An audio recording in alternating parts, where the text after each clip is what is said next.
नमस्कार, मैं हूं केशव पंडित और आप देख रहे हैं देश का तेजी से बढ़ता एटीवी न्यूज चैनल। और इस वक्त आप हमारा खास प्रोग्राम देख रहे हैं, लाइव इंटरव्यू। और हमारे आज के खास मेहमान हैं संजय सक्सेना जी, राजनेता हैं और महानगर अध्यक्ष हैं शाहजहांपुर से, आम आदमी पार्टी से। बहुत बहुत स्वागत है संजय सक्सेना साहब आपका पैनल पर। धन्यवाद।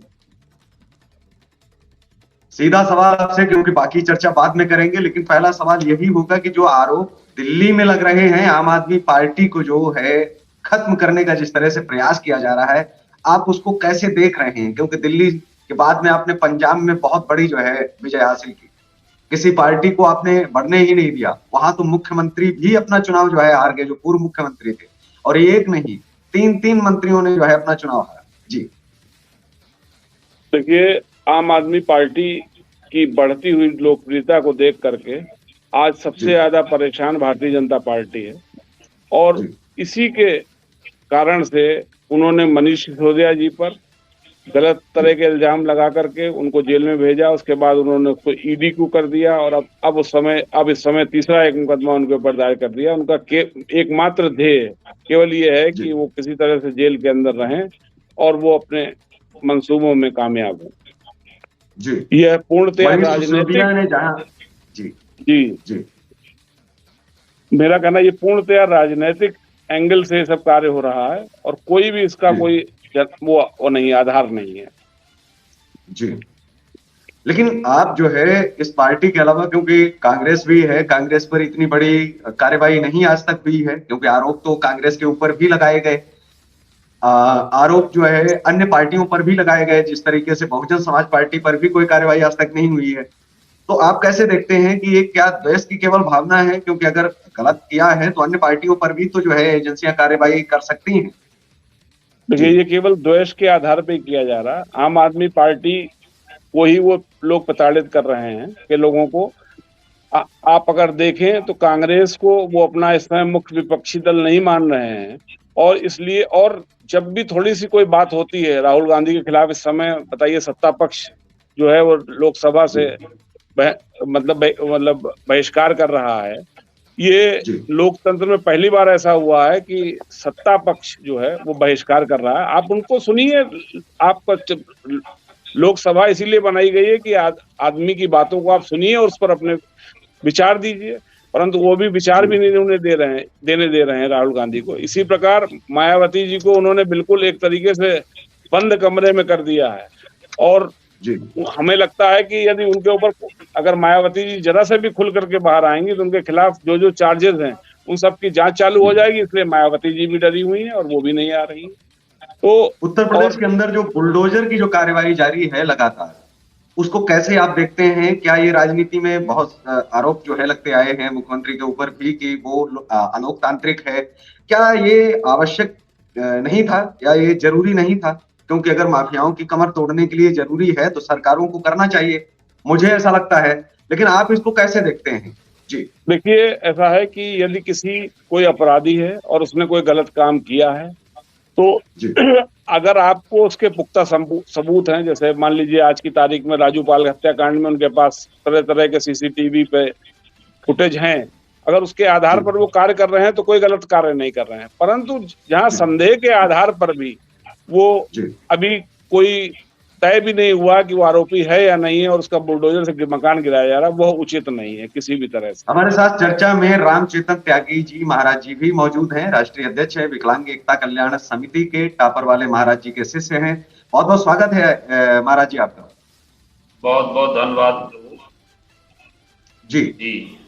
संजय साहब, एक सवाल और आपसे है कि आप अन्य राज्यों में जो एनआरसी और जो सीए की बात हो रही है कि हम इसको फिर लागू करेंगे, और साथ ही जो उत्तर प्रदेश के अंदर जातिगत जो जनगणना जो है चल रही है, क्या ये जातिगत जनगणना होनी चाहिए? जब जातिवाद अगर मिटाने और हटाने की बात है तो मुझे ये लगता है कि जाति प्रमाण पत्र चला करके विरोधाभास जो है होना चाहिए। आप कैसे देखते हैं कि जाति इस तरह से कैसे हटेगी जब तक उसका सरकारीकरण हम करते रहेंगे? और हम चाहते हैं कि जाति हटे, तो जाति अगर हटाना है, जैसे जब हम अंग्रेजों का विरोध करते थे तो हम विदेशी वस्त्र भी चलाते थे, हम अंग्रेजों की बहुत सारी चीजें जो है उनका बहिष्कार करते थे, वो भी एक तरीका था उनको भगाने का कि हम आपको पसंद नहीं कर रहे हैं। लेकिन आप कैसे इसको देखते हैं कि जाति प्रथा को ये बढ़ावा नहीं मिल रहा है? जी देखिए सर, भारतीय जनता पार्टी जब से सत्ता में आई है तब से केवल जातिगत राजनीति कर रही है। हर चुनाव के समय उन्हें जातिगत मुद्दा ही दिखाई पड़ता है और उसी के आधार पर वोट मांगते हैं। कभी भी वो अपने जो है कार्यों के आधार पर वोट नहीं मांग रहे हैं। और जातिगत मुद्दे के बारे में मेरी स्पष्ट धारणा है कि हम सब भारत के वासी हैं, सबको भारत के नागरिक होने के नाते सबको समान तरह का अधिकार है। और इस पर जो है जो बेवजह की राजनीति होती है वो इसलिए गलत है कि कोई भी व्यक्ति भले चाहे वो किसी भी कुल में पैदा हुआ हो, उसके किसी बस में नहीं है कि वो अपना कुल बदल ले या बदल लेता। ठीक है साहब, अगर मैं कास्ट परिवार में पैदा हुआ हूँ, कोई किसी ब्राह्मण समाज में पैदा हुआ है, कोई वैश्य समाज में पैदा हुआ है, तो क्या मेरे अंदर ये कोई ऐसी भावना थी कि मैं उसको बदल करके कहीं दूसरी जात में पैदा हो जाता या वैश्य कहीं दूसरी जात में पैदा? जिस चीज को हम लोग कर नहीं सकते और जिसके अधीन ही हमें रहना है, तो उस पर बहस होना बार बार ये नितांत गलत है। ये केवल लोगों के मन में द्वेष पैदा कर रही है और ये केवल एक राजनीतिक मुद्दा बन के रह गया। जी महाराज जी, आप कैसे देखते हैं कि जहां बात जातियों की अगर हम करते हैं तो मुझे लगता है कि संविधान से जो है वो हटा देना चाहिए जाति का विषय जो है। ये फॉर्म भरने के टाइम पर जब हमारा यूथ जो हमारा युवा है वो जाति शब्द लगाए ही नहीं। जाति केवल घर तक ठीक है, रिश्तेदारी तक ठीक है, मोहल्लों तक ठीक है, लेकिन मुझे लगता है कि जब सरकारीकरण उसका जो हुआ है उस पर आपका क्या विचार है कि क्या अब वक्त नहीं आ गया है कि अब हम हटा करके अपने आप को हिंदुस्तानी कहें, पूरी दुनिया के सामने हम एक नई मिसाल पेश जो है करें? जी तो वो एक मैं कहना चाहूंगा आप पूरे देश से सभी से कि जाति की बात आती है तो जाति धर्म तो हर जगह पे फिर होना चाहिए।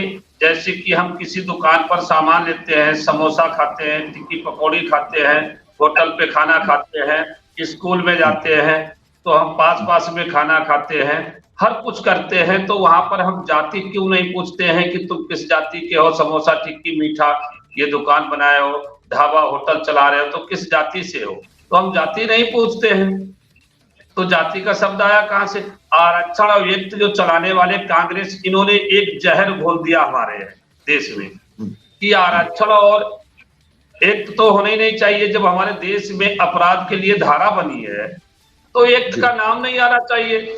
आरक्षण तो होना नहीं चाहिए। आरक्षण होना चाहिए तो उन लोगों के लिए होना चाहिए जो असमर्थ है, जैसे कि आपने दिव्यांग भाई हैं, हमारे विधवाएं हैं, जो असमर्थ हैं, गरीबी रेखा से नीचे जीवन यापन करने वाले हैं, वो किसी भी जाति वर्ग के हो, वो गरीब है तो वो आरक्षण का उसको अधिकार है। एक व्यक्तिगत जाति पर कोई मुद्दा नहीं उठाना चाहिए। भाजपा की बात है तो भाजपा हर पार्टी का हम देखते हैं जो भी कि मैं मुस्लिम का आरक्षण इतना है, वो इनका है, वो मुस्लिम है, वो हिंदू है, तो ये हम आए दिन सुनता चला रहा हूँ, बचपन से देखता चला रहा हूँ। जब मैं टॉपर में था, 2.5 में था, बहुत कम आयु थी हमारी, 11-12 साल की अवस्था में मैं टॉपर और 2.5 में रहा, तो शाहजहांपुर में हूँ। तो ये तो हम आरोप नहीं लगा सकते भाजपा कर रही है। जब भाजपा कर रही है तो सभी को अधिकार क्यों मिल रहा है? राशन सभी को मिल रहा है, सिलेंडर सभी को मिल रहा है, कॉलोनी सभी की बन रही है, शौचालय सभी के बन रहे हैं। महाराज जी एक काम 60 सालों में भी तो हुआ है, ऐसा तो नहीं है कि पहली बार हुआ है। अगर 60 साल से आप जवाब मांग रहे हैं तो लोग 10 साल में साथ के साथ अगर जवाब मांग रहे हैं, इसमें आपत्ति क्या है? उनको दे देना चाहिए। अगर 20 लाख करोड़ का पैकेज जो है अगर उस पर बातचीत होती है, उस पर अगर चर्चा चलती है तो वो कहाँ गया, इस पर भी बहस होनी चाहिए। अगर चर्चा ये है कि नशा खराब चीज है तो नशा बंद होना चाहिए, अगर खेप पकड़ी जा रही है तो आज तक उसका पता नहीं चल पाया, उस पर भी तो बहस होनी चाहिए। अगर कोई सवाल पूछ रहा है, विपक्ष का काम है अपनी जिम्मेदारी से अपना सवाल पूछना, ना कि मुंह मोड़ना। और ये जिम्मेदारी जो है वो भाजपा की भी बनती है कि मुंह मोड़ने की बजाय उनको जवाब देना चाहिए। संजय साहब, आपसे एक सवाल मैं ये भी जो है करना चाहूंगा कि इस वक्त आप जो देख रहे हैं, जो माहौल देश के अंदर चल रहा है, ईवीएम पर जब सवाल बार बार उठते हैं, उसे कैसे आप देखते हैं? ईवीएम कई बार जो है वो सही, हमेशा सही साबित हुई, कई बार सवाल उठे और उसको जिस पटल पर खरा उतरना था वहां भी वो खरी उतरी। तो ईवीएम बेचारी तो निर्दोष है। मुझे लग रहा है कि क्यों फिर हम पीछे जाएं, क्योंकि आज डिजिटल युग है, तो ऐसे युग में हम आगे बढ़ने की बातचीत करें। जी देखिए, ईवीएम का उपयोग हर तरह से अच्छा है, परंतु जी उस पर एक पूरी तरह से चेक ये लगाना चाहिए कि आखिरी समय पर एकदम बहुत तेज वोटिंग हो जाती है, वो उतनी जी वोटिंग पॉसिबल नहीं है, तो उस पर जी क्यों नहीं जांच होती है? अगर ये जी सब जांच हो तो मैं नहीं जी समझता हूं कि ईवीएम में कोई मतलब गलती हो सकती है। अब मालूम पड़ा जी 1 घंटे में तो उसने 200 वोट डाल दिए और और हम्म, पहले नहीं डाला, 200 वोट क्या डाल सकती है ईवीएम? ईवीएम से पढ़ सकते हैं जी कि 1 घंटे के अंदर? कभी नहीं पढ़ सकते हैं। जी तो इन सब चीजों पर जब तक जांच नहीं होती तो इसलिए ईवीएम पर संदेह किया जाता है। जी मेरा ये मानना है कि ईवीएम बिल्कुल। पर संदेह इसीलिए किया जाता है क्योंकि जो फर्जी वोटिंग होती है, जो 1 घंटे के अंदर 200 वोट पड़ उत्तर जाते हैं, प्रदेश में उस पर आम कोई जांच आदमी नहीं। पार्टी उत्तर प्रदेश में आम आदमी पार्टी क्यों नहीं जम पाई? क्योंकि वो तो दिल्ली के साथ में लगे हुए हैं। उत्तर प्रदेश पर क्यों प्रभाव नहीं इतना पड़ा जितना पंजाब के ऊपर जो है पड़ गया? जी देखिए सर, ऐसा है कि पार्टी के संगठन ने अब उत्तर प्रदेश को गंभीरता से लिया है और अब जी जो है जितने भी प्रभारी यूपी में बनाए गए हैं नगर निकाय चुनाव के लिए, वो संगठन के बड़े जी पद पर हैं और या विधायक हैं और आने वाले समय में यूपी में जी आम आदमी पार्टी बहुत तेजी से बढ़ेगी। उन्होंने पहले जिस तरह से उनका प्रोग्राम था, पहले उन्होंने पंजाब में किया, हिमाचल में किया, फिर उसके बाद गुजरात में किया और आप ये नहीं कह जी सकते कि हमारी सफलता नहीं, हमारी सफलता सब जगह से और बराबर हम लोग सफलता की तरफ बढ़ रहे हैं। हमारी पार्टी राष्ट्रीय पार्टी डिक्लेयर हो गई 10 साल के अंदर, जो और कोई भी दल आज तक जी नहीं हो पाए। तो बिल्कुल। इसलिए हम जी लोग प्रयासरत हैं और इस बार आप देखिएगा कि निकाय चुनाव में आशातीत सफलता मिलेगी आम आदमी पार्टी। जी जी जिस तरह से महाराज जी जोड़ा जा रहा है, क्योंकि अब तो हनुमान जी की जो है पूजा करते हैं केजरीवाल साहब। और जब आपने चुनाव की बात की तो आपने देखा होगा कि राष्ट्रीय पार्टी इतनी कम उम्र में, कम समय में बन गई। 100 साल पुरानी पार्टी भी 2 राज्यों में, और कांग्रेस जो है इस समय 3 राज्यों में है, क्योंकि हिमाचल से उनको ऑक्सीजन मिल गई है। लेकिन साथ ही 2 राज्यों में 10 साल पुरानी पार्टी है। कैसे देखते हैं कि इतनी जल्दी ग्रोथ करना, और वो भी बहुत तमाम पुरानी पार्टियां हैं, समाजवादी पार्टी है, वो इतने राज्यों में नहीं अपना विस्तार कर पाई। जिस तरह से आम आदमी पार्टी का जो झाड़ू चला है वो दिल्ली में भी कई बार चल चुका है, और पंजाब में तो हमने देखा ही है कि बहुत सारे मुख्यमंत्रियों का ही सफाया कर दिया। उनको जीतना और मुंह छुपाना जो है उसकी नौबत आ गई। राहुल गांधी जी को भी कांग्रेस ढूंढो यात्रा करनी पड़ रही है पंजाब में कि कहाँ गए हैं लोग। जी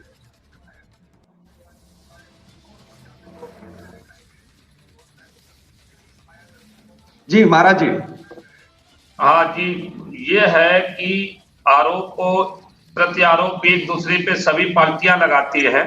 ये भी मैं तो समाज से भी हूँ, किसी पार्टी से नहीं हूँ, मगर मैं कहना चाहूंगा कि आज तक मैंने जो देखा है, सपा है तो बसपा पे आरोप लगाएगी, बसपा है कांग्रेस पे आरोप लगाएगी, कांग्रेस है भाजपा पे लगाएगी, भाजपा है वो किसी पे लगाएगी। तो आम आदमी पार्टी है तो कहते हैं कि ये भाजपा जो है जातिवादी फैला रही है, जाति धर्म पे बात करती है। तो अपने आप कहने से पहले एक हर आपसे मैं पार्टी को सवाल पूछ रहा हूँ बड़ी विनम्रता के साथ में महाराज जी। एक जी धर्म ग्रंथ जल गया जो 60 सालों में नहीं हुआ, वो काम हो गया, कोई कार्रवाई नहीं। मौर्य वहीं उत्तर प्रदेश में है, उनके घर पर कोई बुलडोजर नहीं चला है, उस पर आप क्या कहेंगे? क्योंकि भाजपा ने अभी तक गिरफ्तार नहीं किया है, कोई एफआईआर हो गई लेकिन गिरफ्तारी नहीं है। इस निंदा कानून बनाने की आवश्यकता है या नहीं? कोई किसी के धर्म पर क्यों टिप्पणी करे? और इसको लेकर के मैं सक्सेना साहब से भी ये पूछूंगा कि इस निंदा कानून से वो कितना सहमत है। तो सक्सेना साहब आपसे ही हम जान लेते हैं कि इस निंदा कानून अगर बन गया तो कोई किसी धर्म पर टिप्पणी नहीं कर पाएगा, किसी को बोलने की इजाजत नहीं रहेगी। आप अपने धर्म तक ठीक है, जब भी कोई धर्म का मामला है तो वो धर्म गुरु बैठ करके सुलझाएंगे, उस पर टिप्पणी नहीं लोग कर पाएंगे। तो इस निंदा से क्या सहमत हैं आप? और क्या ये आने वाले समय में आपकी पार्टी ऐसा करेगी? क्योंकि आप तो धर्म और उसको दूर ही रखना चाहते हैं। जी देखिए सर, हमारी पार्टी तो नहीं चाहती है कि कोई भी किसी प्रकार की धर्म की राजनीति हो, परंतु जी अगर मैं समझता हूं कि अगर समान अधिकार सभी धर्मों को मिलता है, ईश जी वंदना जैसे आप कह रहे हैं कि कोई भी किसी के बारे इस में निंदा, जी जी, आरोप इस निंदा कानून। हाँ, ईश निंदा जी कानून जो है बनता है और उससे कोई भी किसी दूसरे के धर्म पर नहीं कोई आरोप लगाएगा, तो मैं समझता हूँ कोई इससे नुकसान नहीं, इससे सौहार्दता बढ़ेगी, इसका हम वो नहीं करते। परंतु इस तरीके से जैसे अब योगी जी ने एक हमारे यहाँ सर्कुलर जारी कर दिया, साहब जिले में हर डीएम को कह दिया कि रामनवमी पर जो है वो मंदिरों में वो बजाया जाए, साहब कीर्तन हो, ये हो, इस तरह के प्रोग्राम सरकारी उस पर करना ये उचित नहीं लगता। जी, मतलब आप समझते हैं कि जो सरकारी नियंत्रण है वो किसी धर्म की कठपुतली न बने, जो धार्मिक हैं वो अपना प्रोग्राम स्वयं करें। महाराज जी, आप कैसे देखते हैं? और ये होना भी चाहिए, क्योंकि आज अगर आप हिंदू धर्म को आप दे रहे हैं, सरकारी सुरक्षा कोई मांग रहा है तो वो एक अलग विषय है, लेकिन स्पेशल अगर ये प्रोग्राम किए जा रहे हैं तो अन्य धर्म के लोग भी मांगेंगे, फिर कल को बौद्ध भी मांगेंगे, जैन भी मांगेंगे, सिख भी मांगेंगे। तो ये जो सरकारी जो तंत्र है वो तो जनता के लिए है, ना कि किसी धर्म विशेष के लिए। अगर उनको आवश्यकता है तो धार्मिक लोग जो है उनसे मांग करें, जो धर्म गुरु हैं वो मांग करें, तो उस आधार पर सरकार तय करेगी। लेकिन अगर कहीं मांग हो ही नहीं रही है, भजन कीर्तन करिए, किसी ने मना नहीं किया है, आप विशेष परमिशन दे दीजिए कि रामनवमी के दिन बंद ही नहीं होगा, तो सभी लोग अपना जो है त्योहार मना रहे हैं। जी, ऐसा है, इसमें अपने अपने विचार, अपनी अपनी भावना है।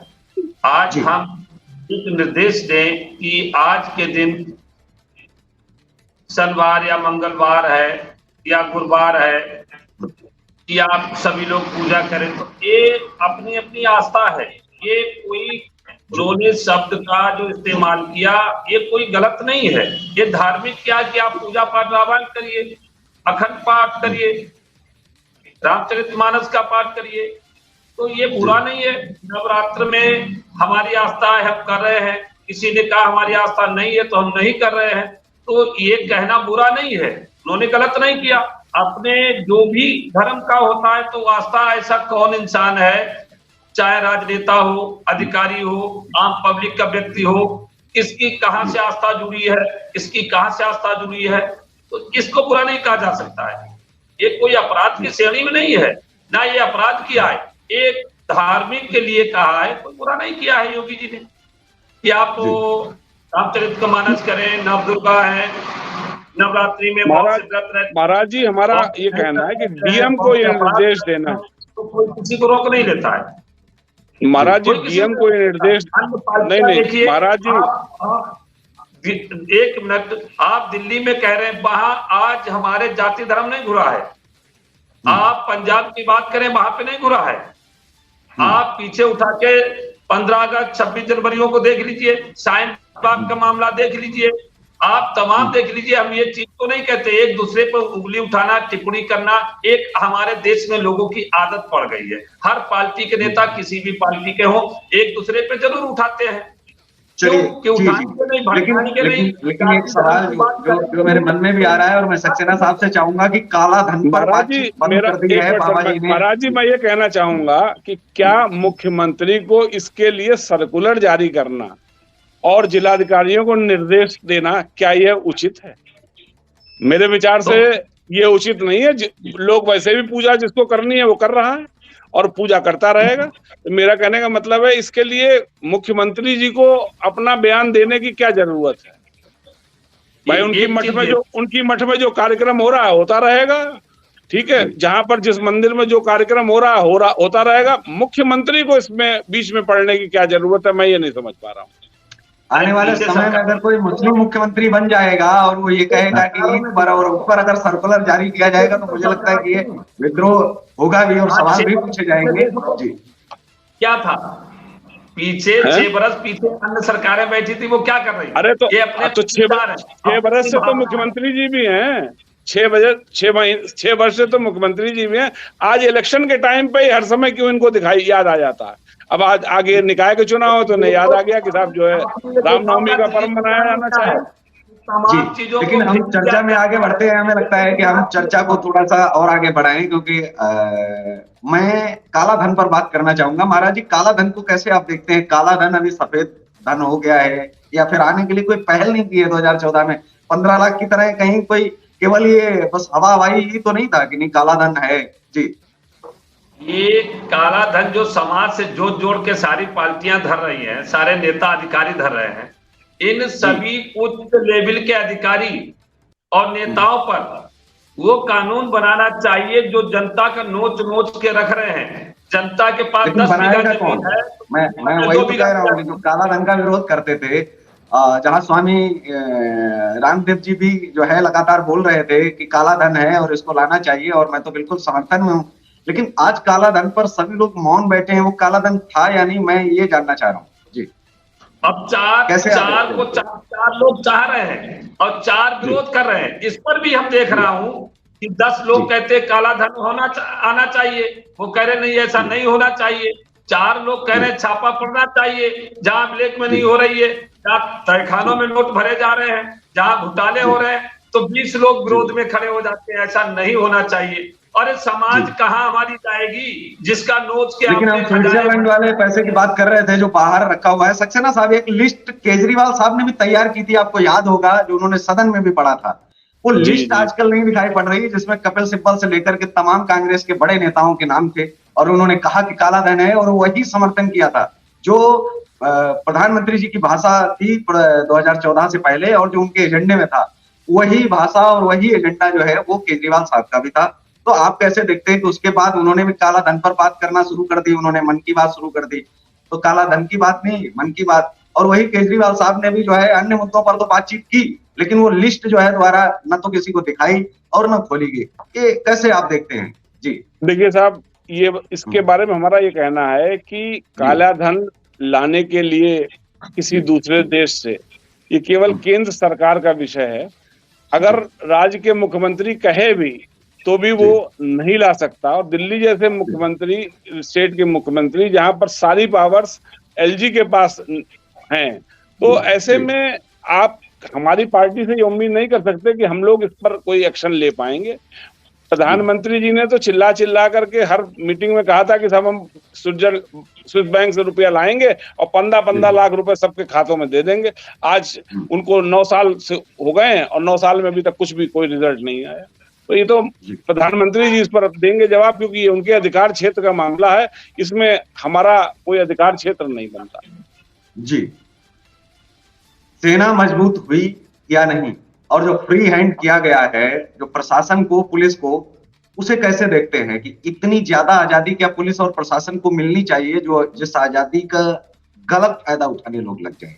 क्योंकि बहुत सारे वीडियो, बहुत सारी चीजें नोएडा में आपने देखी होंगी कि पैसे लेकर के कुछ पुलिस वाले एनकाउंटर कर रहे थे, स्पेशल पहले फंसाते थे, एफआईआर दर्ज करते थे। इतना फ्री हैंड करना पुलिस प्रशासन को आपको लगता है कि उचित है, जिससे कि वो खुद जनता का दोहन करने लग जाए? देखिए सर, इस समय जो है उत्तर प्रदेश के अंदर अगर आप देखें तो भ्रष्टाचार चरम सीमा पे है।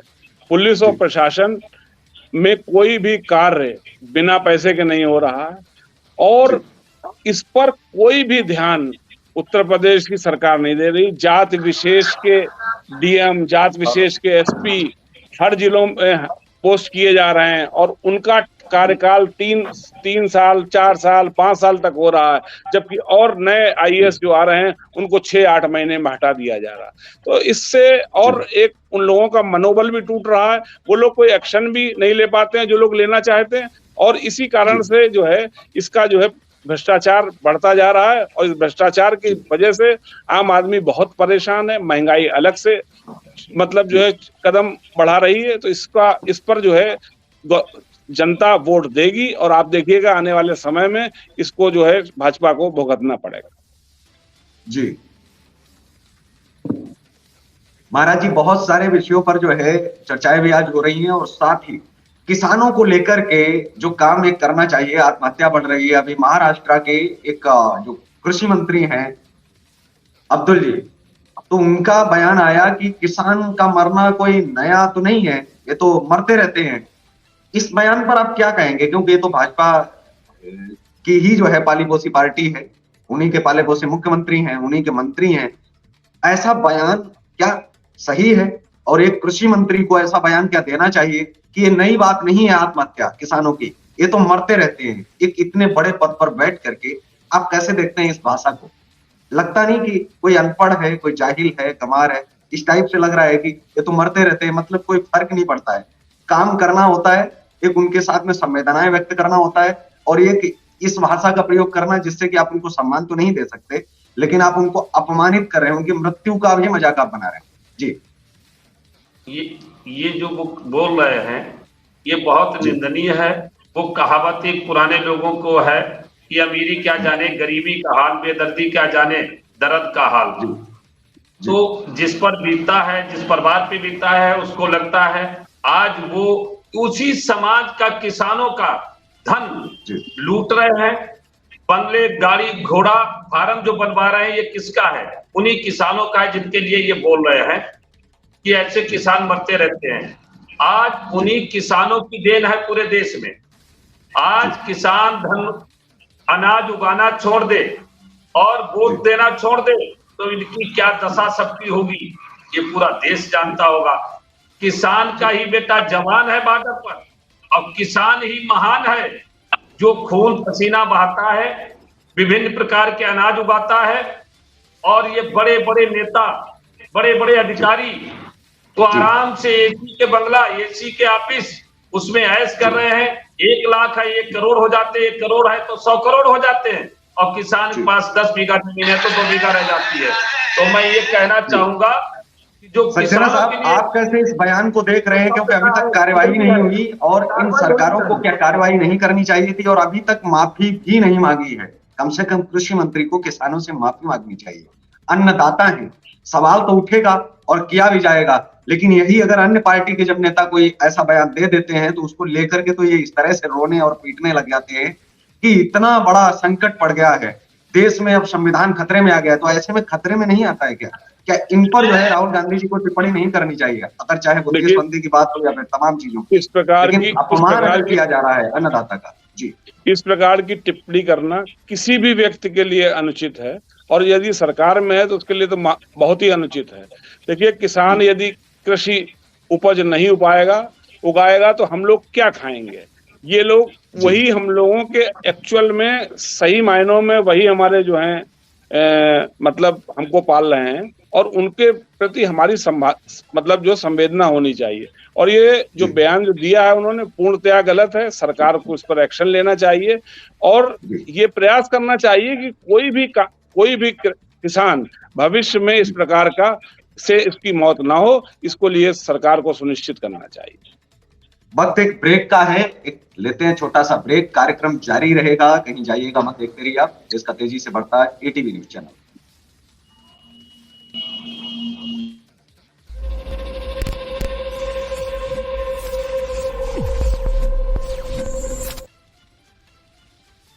सलोनी, इतने दाग धुल जाएंगे। और कीटाणु का क्या? मासी ऐसा गुस्सा करेंगी मम्मा।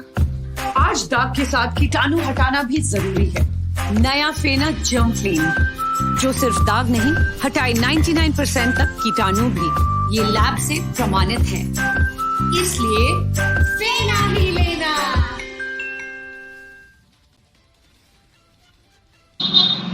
ब्रेक के बाद एक बार फिर से आप सभी का स्वागत है।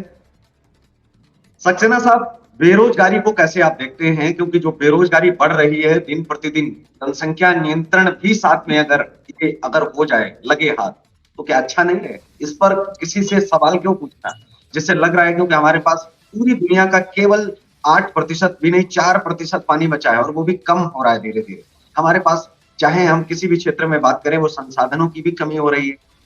क्या हमें जनसंख्या नियंत्रण पर कठोर कानून बनाने की आवश्यकता नहीं है चीन की तरह? जी देखिए, जनसंख्या नियंत्रण का कानून तो बनना चाहिए, मेरा भी मानना है, क्योंकि जिस तरह से जनसंख्या बढ़ रही है उस तरीके से देश में जो संसाधन है वो कम होते जा रहे हैं।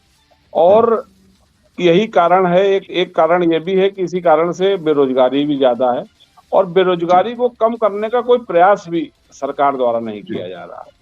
यदि सरकार द्वारा कोई प्रयास किया जाता तो आज बेरोजगारी काफी कम होती। और जो दूसरी तरह से ये जो स्कीम ला रहे हैं मुफ्त राशन वगैरह की, इससे जो आदमी थोड़ा सा काम करने लायक भी था उसको भी जो है बिना काम करे ही जब लेकिन ये तो आपसे ही सीखा है ना, आपने शुरुआत की है तो आगे अन्य पार्टियां भी तो करेंगी। आप भी तो मुफ्त बांट रहे हैं।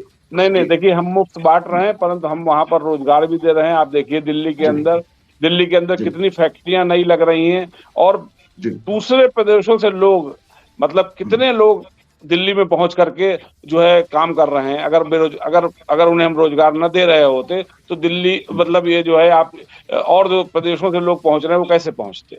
तो उस एंगल से अगर आप देखें तो मतलब जो है हमारे यहाँ बहुत अच्छी तरीके से कार्य हो रहा है। स्कूलों में पढ़ाई की व्यवस्था इतनी अच्छी कर दी गई है ताकि उससे अच्छे बच्चे निकले और उनको रोजगार मिले। आज यूपी में देख लीजिए कि कोई भी बेसिक शिक्षा में पढ़ने वाला बच्चा कोई भी उसकी सोच नहीं रह गई है। वो केवल एक लड़के पास होता है बस केवल, और उसके अलावा कुछ नहीं हो पा रहा उससे।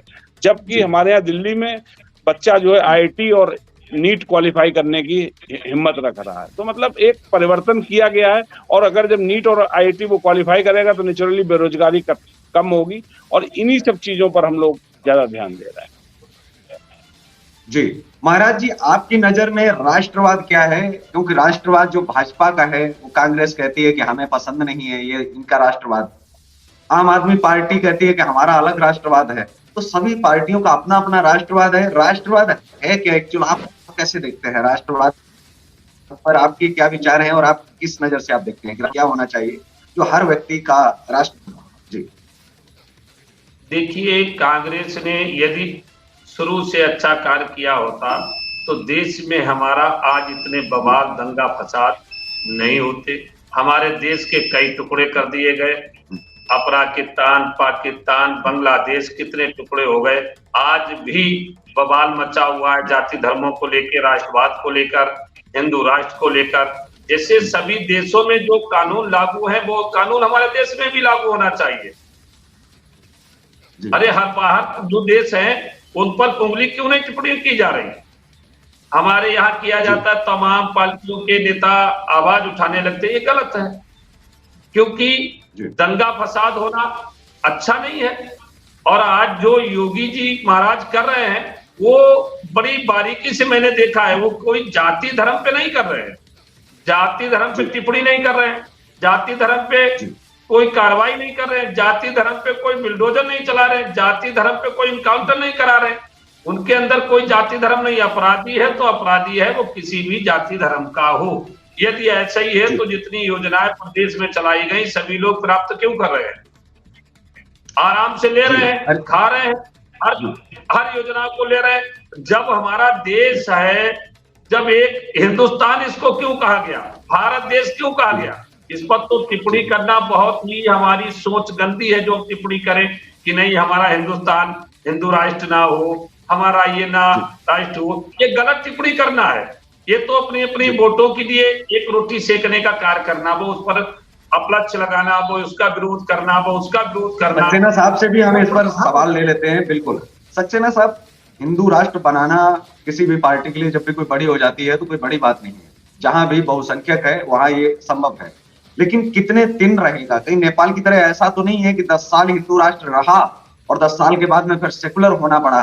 तो ये वजह न बन जाए कि पूरी दुनिया के सामने हम विश्व पटल पर मजाक बन जाए। ये आपको नहीं लगता है कि आज नहीं तो कल जिन चीजों पर काम करना चाहिए कितने दिन रहेगा? ये वजह होनी चाहिए कि कोई ये हिंदू राष्ट्र बनाने की बजाय मुझे लगता है कि कोई और देश न बन जाए, इस पर काम होने चाहिए या नहीं?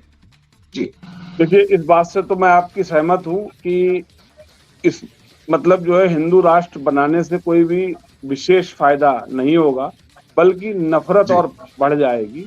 और हम लोग वर्तमान में इसको जाति धर्म के आधार पर पहले से बांटे हुए हैं, और जब से भाजपा सरकार आई तब से तो और ज्यादा बटा हुआ है। जब कोई देश धर्म प्रधान होता है, उस देश को ना तो सुपर पावर मिलती है ना वीटो पावर मिलती है। हम विश्व गुरु कैसे बन पाएंगे? हमारे सारे रास्ते बंद हो जाएंगे, लगता नहीं आपको? जी बिल्कुल बिल्कुल, विश्व गुरु कभी भी नहीं बन सकते। अगर आप जो है इसको हिंदू राष्ट्र घोषित कर देंगे तो कभी भी विश्व गुरु नहीं। क्योंकि सऊदी अरेबिया को अगर हम देखें तो धर्म प्रधान देश है, उसको कोई अंतर्राष्ट्रीय स्तर पर कोई नहीं पूछता है, कोई देश नहीं पूछता। जबकि वो सोने की गाड़ियां रखते हैं, कुत्तों की जगह शेर पालते हैं, और उनकी अर्थव्यवस्था इकोनॉमी भी बहुत मजबूत है। लेकिन इसके बावजूद भी, क्योंकि वो धर्म प्रधान देश है, धर्म प्रधान देश को अंतर्राष्ट्रीय स्तर पर आप कैसे पाते हैं? क्योंकि मोदी जी ने अभी तक इस पर बोला नहीं 2014 के बाद से, हिंदू राष्ट्र पर एक शब्द भी। अमित शाह जी ने भी नहीं बोला है। तो आप कैसे देखते हैं कि उनके द्वारा बोला जाना और ये और ना तो योगी जी ने भी कोई शब्द इस पर बोला है सत्ता में आने के बाद? जी देखिए, इस पर ये मैं समझता हूँ कि ऐसा विषय है जो देश में एक तरह से बगावत कर देगा, और इस विषय को हमारा मानना है कि राजनीति से प्रेरित नहीं होना चाहिए, और इसको सोचना भी नहीं चाहिए, क्योंकि हम लोग सब एक सद्भाव से रह रहे हैं और इतना बढ़िया हमारा लोकतंत्र चल रहा है। यदि इसको लोकतंत्र को हम डिस्टर्ब करेंगे तो पूरा हमारा कंट्री जो है वो मतलब जो है डिस्टर्ब हो जाएगा। जी महाराज जी, धर्म प्रधान देश जो है विश्व के बड़े स्तर पर नहीं आ सकते। क्या हम खुश हैं कि हम हिंदुस्तान में हैं और विश्व गुरु का केवल तमगा हम खुद ही बोले? जबकि सच तो ये है कि जिसके पास दुनिया में सुपर पावर है वहां तक पहुंचने का हमें प्रयास करना चाहिए। हम हर क्षेत्र में बहुत ज्यादा हैं। हम भारतीय ना तो जान देने में पीछे हैं, ना तो जान लेने में राष्ट्र के लिए, लेकिन और ज्ञान देने में भी हम पीछे नहीं हैं। पूरे संसार को सिखा रहे हैं। तो हम कौन सी शिक्षा क्या हम करने जा रहे हैं? मैं यही आपसे जो है विनम्रता पूर्वक सवाल चाहूंगा कि आप इसको कैसे देखते हैं कि कल को वीटो पावर ना मिले, सुपर पावर ना मिले, तो धर्म प्रधान देश तो वहां पर पहुंच ही नहीं सकते हैं, तो फिर क्या हमारे रास्ते नहीं बंद हो जाएंगे? जी, अब ये शुरू से हमारे देश की कमियां रही।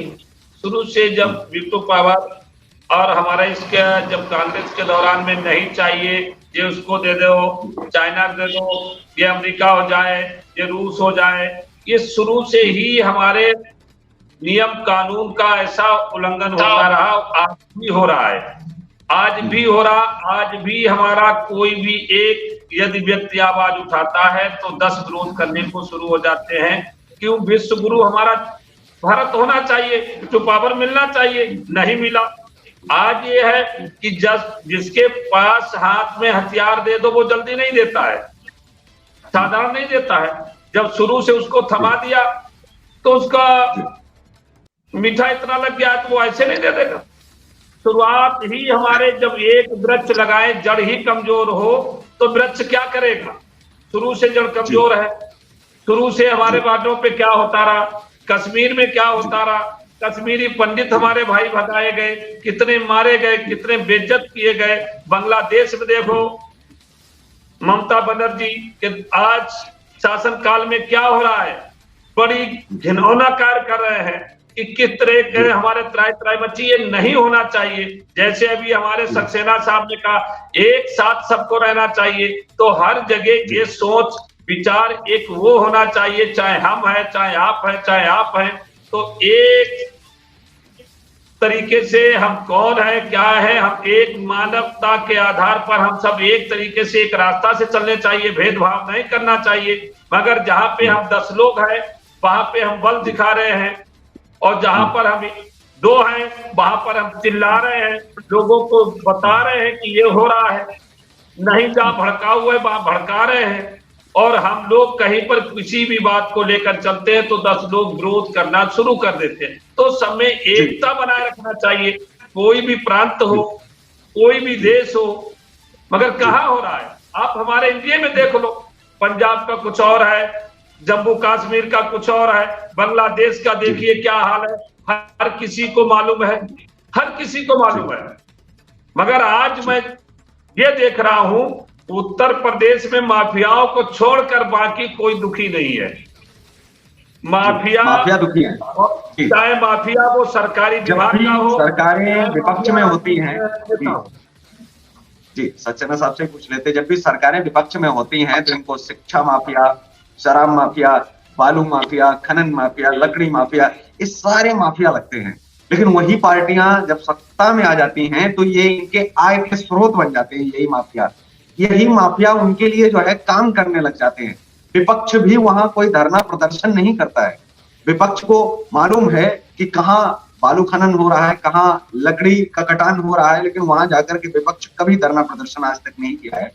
तो क्या ये मान लिया जाए कि विपक्ष को भी चढ़ावा चढ़ता है इन माफियाओं का? इसीलिए केवल राग में तो होते हैं माफिया, लेकिन वास्तविक में अगर इनको काम करना पड़ जाए पार्टियों को, तो क्यों नहीं ये लोग धरातल पर उतर करके उनका विरोध करते हैं? उनको भी मालूम है कहाँ से क्या गलत हो रहा है, तो वहां पर क्या नहीं जाना चाहिए? और दूसरा साथ ही सवाल यह है कि शाहजहांपुर की स्थिति कैसे आप देखते हैं? क्योंकि हम शाहजहांपुर पर चर्चा बहुत कम कर पाए और आप उसके महानगर अध्यक्ष भी हैं आम आदमी पार्टी के, तो जिम्मेदारी विपक्ष की भी हो जाती है कि वहां माफियाओं का कितना जोर है और आप उनके लिए उन पर क्या कर रहे हैं, उन पर कार्रवाई के लिए। दोनों सवाल कि आप कभी उतर के गए हैं जमीनी स्तर पर, वहां पर आपने जाकर के विरोध किया हो कि ये आप गलत कर रहे हैं पार्टी के लोग? जी दोनों सवाल।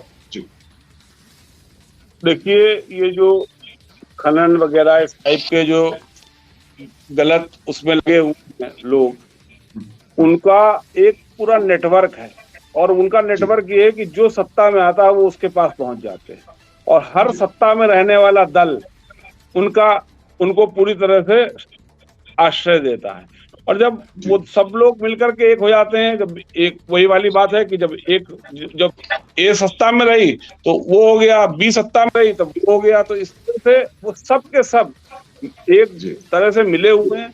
अपराध भी देखिए आपकी हर जो है कहीं पर भी कम नहीं हो रहा, उसका स्टैंडर्ड भी सब एक ही से चल रहा, हर कार्यकाल में ऐसा ही रहता है।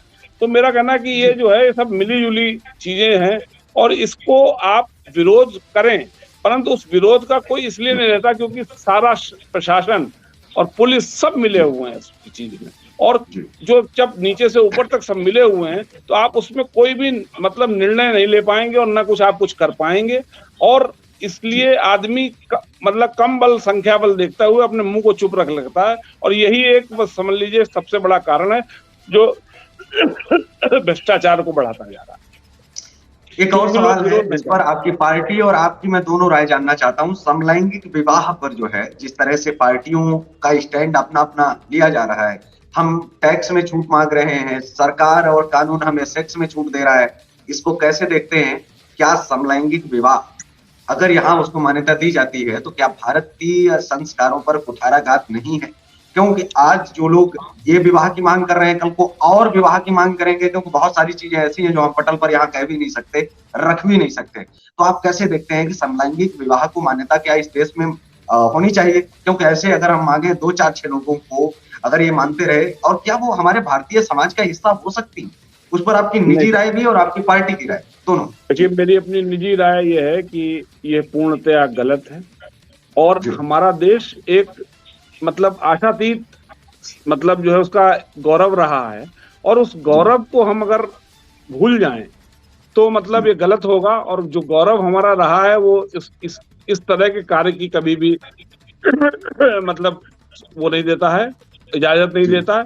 तो इसलिए मेरा मानना है कि मेरी पार्टी का भी यही मत है कि ये समलैंगिक विवाह जो है पूर्णतया गलत है, अनुचित है, और इसका कोई भी फायदा किसी व्यक्ति को नहीं होता। समाज में एक गलत संदेश है। लिव इन रिलेशन पर भी आपकी क्या राय है? लिव इन रिलेशन का अर्थ होता है कि बिना शादी के, जैसे पुराने कहावत एक कही जाती है, रखैल सद्देक जैसे आता था, ठीक है, कुछ लोग रखते थे, शादी नहीं करते थे, कुछ अनुबंधों के साथ में, जैसे पुराना एक जो शब्द है जो उसका हिंदी अगर हम रूपांतरित करें, अंग्रेजी में बहुत बढ़िया लगता है बोलते हुए। लिव इन रिलेशन को समाज में कैसे देखते हैं कि क्या प्रेम ऐसा होना चाहिए जो 35 टुकड़ों में बदल जाए? क्या प्रेम ऐसा होना चाहिए जहां पर हम कुछ क्षण के लिए रहें, केवल यौन सुख के लिए? अगर ये कानून बनाए जा रहे हैं तो आप उनको कैसे देखते हैं?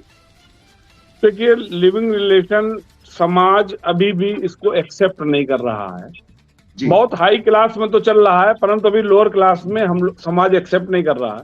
ये एक पूरी तरह से एक पाश्चात्य जीवन शैली का हिस्सा है, और उस शैली में पाश्चात्य जीवन शैली का एक बिल्कुल अलग परिप्रेक्ष्य है। हमारे यहाँ इतनी ज्यादा गरीबी है, इतनी ज्यादा बेरोजगारी है कि इन सब चीजों का दुरुपयोग होगा भविष्य में, और इसका कुछ भी नहीं होगा। तो इसलिए मेरा मानना है कि भारत जैसे देश में लिव इन रिलेशन नहीं होने चाहिए। महाराज जी, आप लिव इन रिलेशन को कैसे देखते हैं? और दूसरा ये भी आपसे सवाल मैं करना भूल गया था सक्सेना साहब से, लेकिन आपसे मैं कर रहा हूं कि आरएसएस साथ में खड़ी है कि समलैंगिक विवाह को मंजूरी जो है मिलनी चाहिए, तो ऐसे में जब पार्टी का स्टैंड के साथ में आ रहे हैं, आप कैसे देख रहे हैं? क्योंकि भारतीय जनता पार्टी तो भारतीय संस्कारों के साथ में खड़ी होती है। कि क्या सुन रहे हैं? क्या यही दिन बाकी रह गए थे क्या? भारतीय जनता पार्टी को बनाने के बाद में कैसे वोटर दिखता होगा और कैसे मतदाता सोचता होगा? जी, इसका जो अनुमति या कोई आदेश लेने की आवश्यकता नहीं है। दूसरा एक चीज हम ये आपको बताए कि आज हम बैठे हैं बहुमत से, तो नहीं, इस पर मैं आपकी निजी राय जानना चाहता हूँ। आपकी निजी राय जानना चाहता हूँ कि आपकी अपनी राय क्या है? समलैंगिक विवाह क्या भारतीय समाज का अंग हो सकता है? जी नहीं,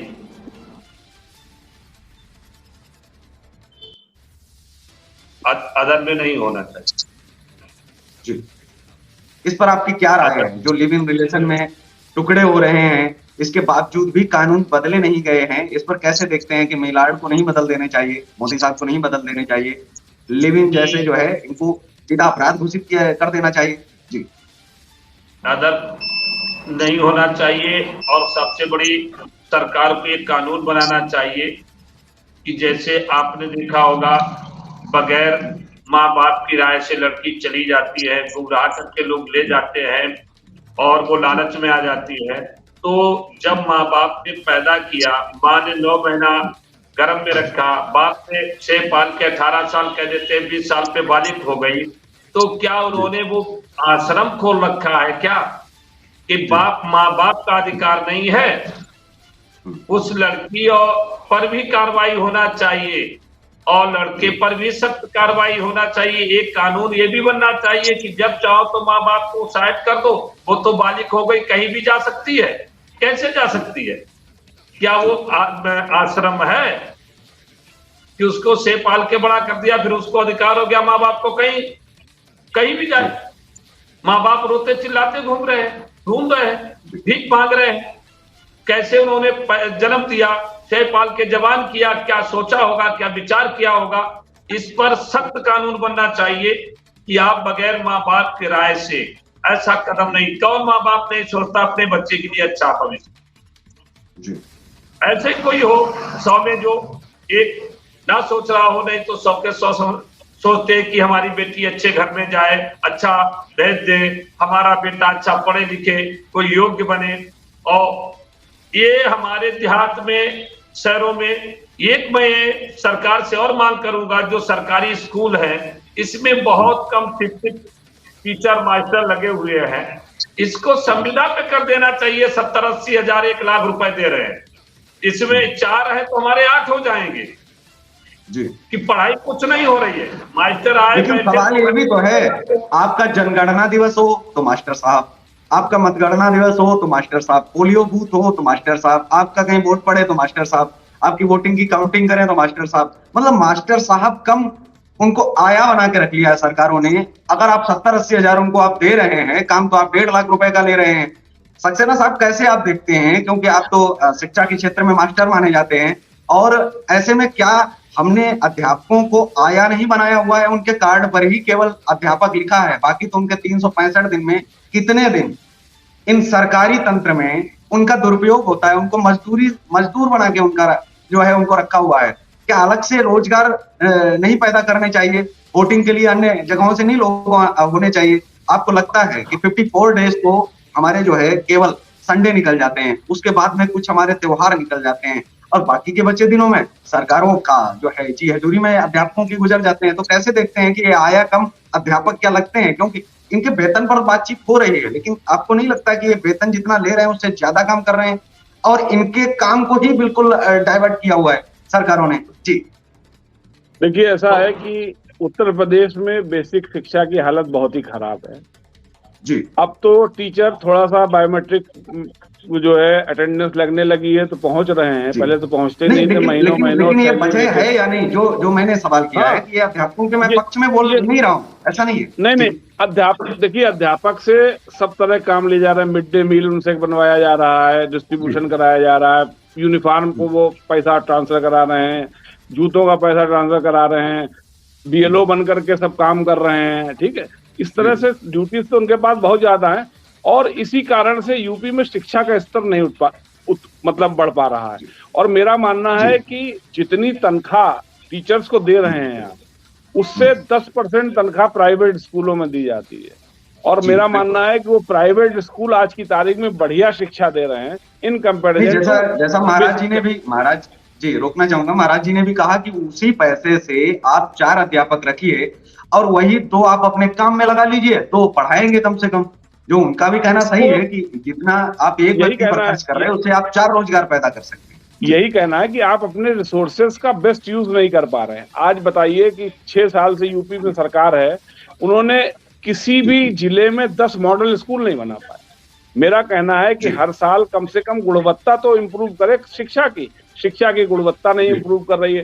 टीचरों को आप हर साल इंक्रीमेंट दे रहे हैं, लाखों रुपए का, करोड़ों रुपए का बजट उन शिक्षा पर है, परंतु उससे निकल क्या रहा है? निकल तो कोई कुछ भी नहीं रहा ना। आप उसे मिड डे मील वगैरह दे रहे हैं। लेकिन आप किस मिशन के साथ अब 2024 में उतर रहे हैं? क्या विजन होंगे, क्या मिशन होंगे पहले उत्तर प्रदेश के लिए, वो खासकर क्या है, हमारे वो भी दर्शकों के साथ में साझा करें, क्योंकि अब वक्त एपिसोड के खत्म होने का भी हो रहा है जी।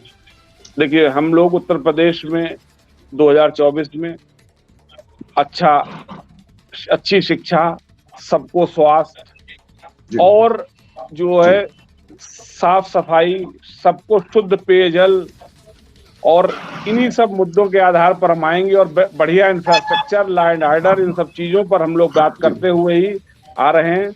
और हमारा कहना है कि जो दिल्ली मॉडल हमारा चल रहा है, वो दिल्ली मॉडल को लोग देखें, उसी दिल्ली मॉडल को हम हर जगह लाएंगे धीरे धीरे करके। और उसका देखिए, आप देखिए कि पंजाब में 1 साल के अंदर हम लोगों ने उसको लाया और बहुत अच्छे रिजल्ट पंजाब में भी आ रहे हैं, और वहां पर काफी नए नए रोजगार भी लोगों को मिले और वहां पर लोग बहुत ज्यादा इस समय खुश हैं। महाराज जी, आप कैसे देखते हैं कि जब अच्छी एजुकेशन की बात हो रही है तो आपको लगता है कि आम आदमी पार्टी उत्तर प्रदेश में आ जानी चाहिए? क्योंकि जो भारतीय जनता पार्टी से उम्मीद करके लोग बैठे हैं तो उससे ज्यादा जो है दे रहे हैं, और सक्सेना साहब तो बता ही रहे हैं कि हमारा एजेंडा जो है वो दिल्ली मॉडल ही रहेगा उत्तर प्रदेश के अंदर। तो आपको लगता है कि समर्थन करना चाहिए?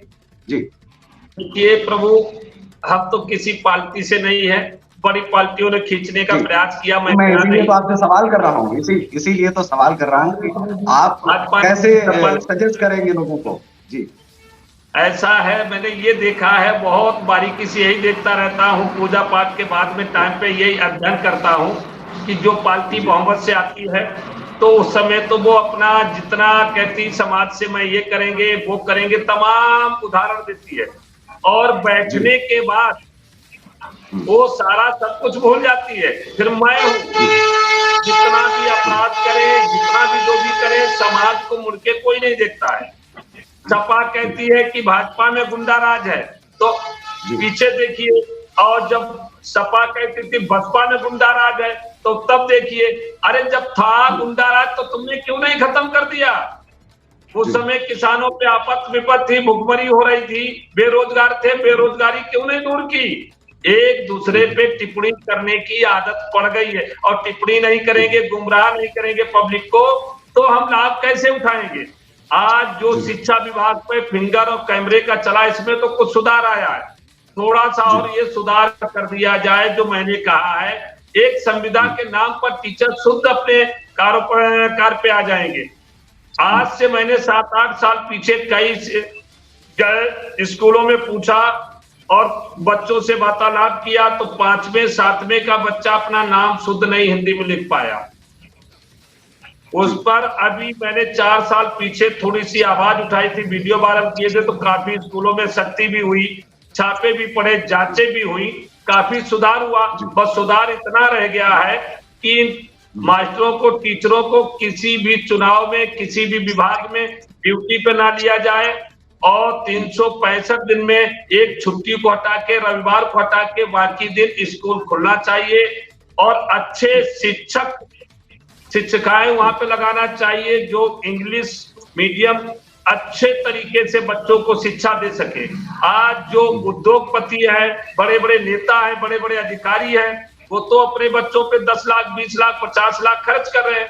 किसान के पास इतना नहीं है, क्योंकि किसान अपना रोजी रोटी चलाना मुश्किल है, खाद पानी से, जानवरों से, सीता से, बरसात से, ओलों से चला जाता है, थोड़ा सा बचता है तो बच्चों को सरकारी स्कूल में पढ़ाता है। तो इन लोगों का ये भी सोच रहता है कि किसानों का बच्चा अच्छा इंग्लिश मीडियम में शिक्षा पाने लगा, अच्छा बढ़ गया, तो हो सकता है बराबरी करे और हमसे जवाब तलब करे, और जो आज जो घोटाले हो रहे हैं इसके बारे में पूछे। तो कोई भी पार्टी बढ़ाने नहीं चाह रही है किसानों को, केवल एक मोहरा बनाए उसका अनमोल कीमत का वोट लेना, और उसका जो जीवन भर उसने खून पसीना बहाते चले आ रहे, अनाज उगाते हैं, वो उसका प्राप्त कर लेना, उसको बाद में 1.25 गुना 1.5 गुना पे बेचना। ये हमारे पीछे पार्टियों से चले आ रहे हैं। अभी सब एक दूसरे पे आवाज उठाते हैं, चटनी बटा एक हो जाते हैं, एक थाली में खाते हैं, एक साथ बैठते हैं, पब्लिक को गुमराह करने का। पब्लिक मर रही है। बहुत बहुत शुक्रिया जी, बहुत बहुत शुक्रिया, क्योंकि अब कार्यक्रम का भी जो है और जो मैं शब्द कहना आज के चाहूंगा, हमारे कार्यक्रम में दो बहुत ही खूबसूरत मेहमान जुड़े थे। संजय सक्सेना साहब जो महानगर अध्यक्ष हैं आम आदमी पार्टी के, वो हमारे साथ में शाहजहांपुर से लाइव थे, और रामचेतन त्यागी जी महाराज राष्ट्रीय अध्यक्ष विकलांग एकता कल्याण समिति के, वो हमारे साथ में थे चर्चा करने के लिए। तो आप दोनों मेहमानों का बहुत बहुत आभार, बहुत बहुत शुक्रिया। आज के इस कार्यक्रम में बस इतना ही, हमें दीजिए इजाजत, नमस्कार। और आप देखते रहिए देश का तेजी से बढ़ता ATV न्यूज चैनल।